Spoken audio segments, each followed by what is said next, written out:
Hey guys, in today's video, I'm gonna show you how to take this freeze-dried mint and turn it into really cute Christmas presents that are homemade that you can give to your families. I'm not gonna waste time today giving you a super long intro. Let's just get started because I got stuff to do.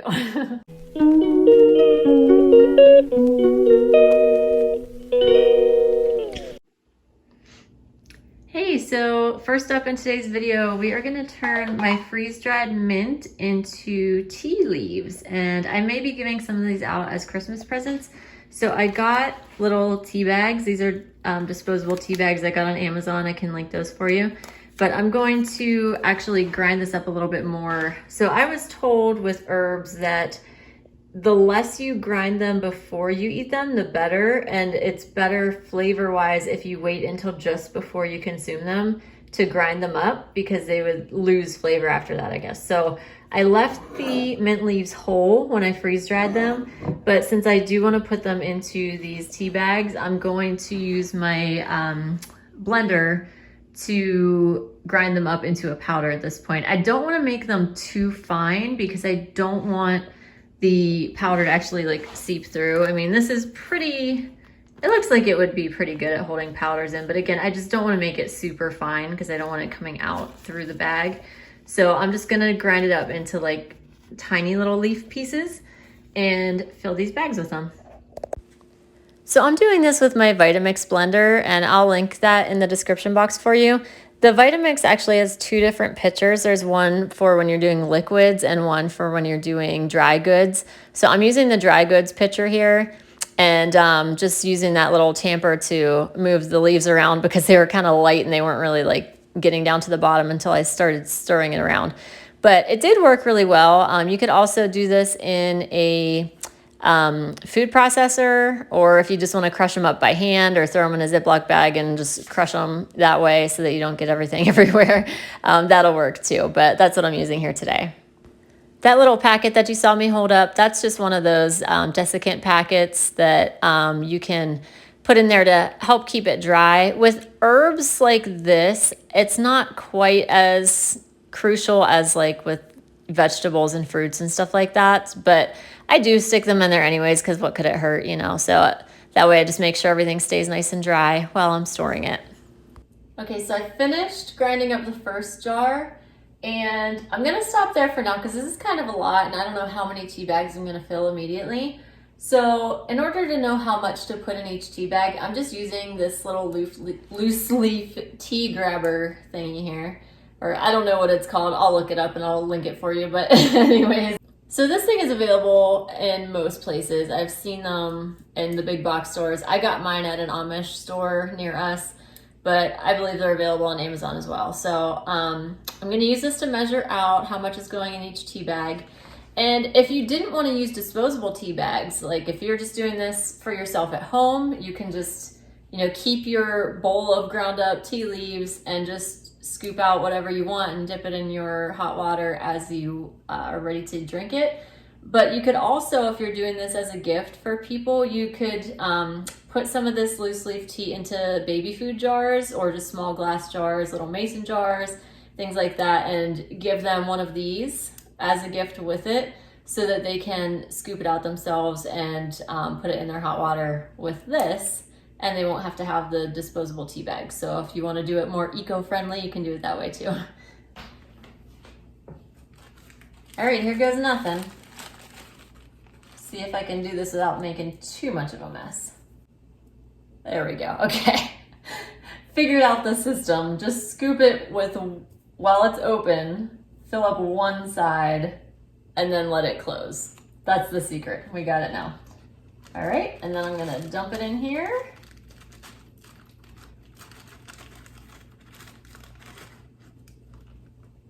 And tie this up. So I basically just started it as if you were tying your shoes, where you just cross it one string over the other, tuck it through, and then just pulled it. So now it's gathered at the top and the tea leaves are safely in there. I think what I'm gonna do is probably go to like the Dollar Tree or something and get those cute little plastic bags that have like the Christmas decorations on them and stuff, And I'll put a few tea bags in each one of those. And then that can be the gift.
So I finished bagging up the 1 jar of freeze-dried mint. I still have another gallon jar there that I didn't hack into yet, but I ended up with 46 tea bags full of mint tea here.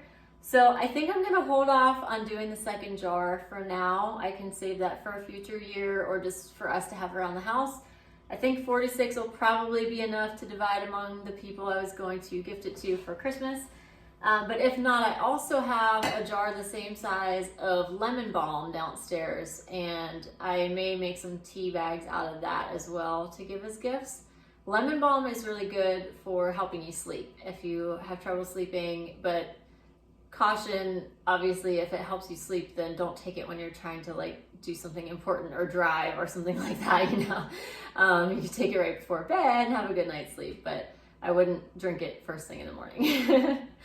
But I may get into that, I might not. I'm actually a little bit sensitive to lemon balm, so I may not want to be like inhaling lemon balm dust as I'm doing this, because if you could smell my kitchen right now, it is extremely minty in here.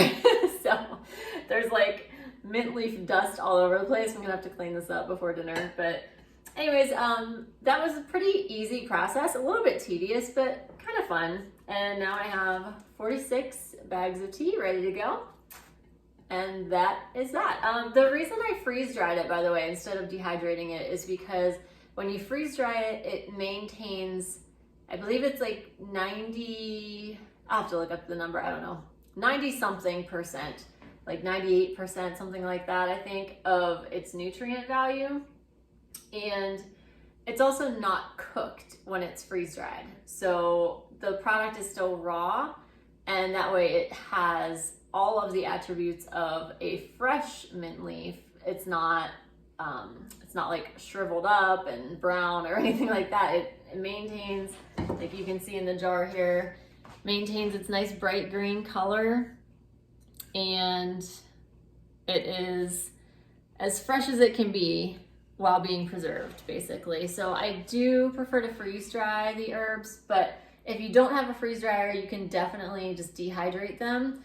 If you don't have a dehydrator, you don't need one to dehydrate this type of an herb, like mint or rosemary or thyme, oregano, things like that. You don't need a dehydrator to dehydrate them. What I do is, actually I'll take you with me, let me show you. Okay, so we're down in the basement. Ignore the dirt and filth. It's a basement. This is where we come in from the barn, so there's always like disgusting stuff on the carpet. Just ignore that. It's a farmhouse basement. Get over it, people. So anyways, this is the other way you can dehydrate your herbs if you don't have a dehydrator. I just use these mesh bags, and I fill the bags and just let the herbs hang somewhere where they have good airflow all around them. So you don't want to put them in a sealed container or anything like that, but I just hang them from this basket stand here, and I label them with the year. So this is like oregano from 2022. I should probably use that soon. I think most of the herbs on here are from 22, which was before we had the freeze dryer.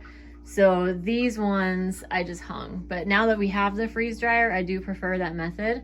But again, if you don't have the fancy equipment, these bags are pretty cheap. I got these on Amazon. I can link them for you. But I just label whatever we have. There's some mint.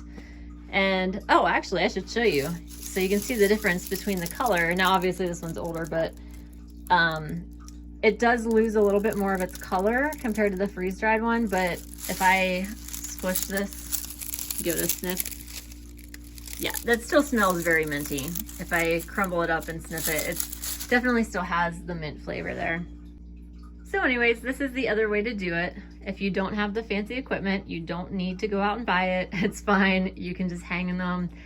If you don't have the fancy mesh bags, which they're not that fancy, but still, you know, if you don't have the mesh bags, you can actually just hang your herbs by the stem, like tie them together with either twine or a twisty or something like that, and just hang them upside down. You can hang them from a doorway, just hang them from a piece of furniture or whatever. So there are lots and lots of ways that you can preserve your fresh herbs if you grow herbs in the summertime. Thanks so much for watching today, guys. I hope you were inspired to make your own little homemade gifts, and hope you learned some things about different ways to preserve herbs and use them for yourselves or give them as gifts. And I want to wish you all a very, very Merry Christmas and a Happy New Year.